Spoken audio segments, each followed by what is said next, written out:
Welcome back. In this video, I'll show you step-by-step how to use Google Gemini 3 inside N8n for free. Let's get started. Step 1. Open N8n on your browser. Step 2. Click New Workflow to create a new automation. Step 3. Add a trigger and choose Chat Trigger. Step 4. Click the plus button and add AI Agent. Step 5. In the AI Agent node, select Chat Google Gemini. Step 6.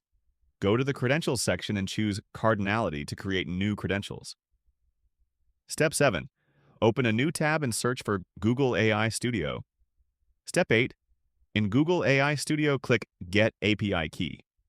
Step 9. Click Create API Key. Step 10.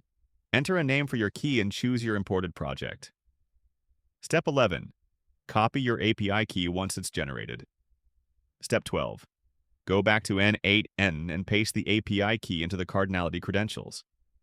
Step 13. In the AI Agent node, choose the chat model Gemini 3. That's it. Now your N8n workflow works with Google Gemini 3 for free.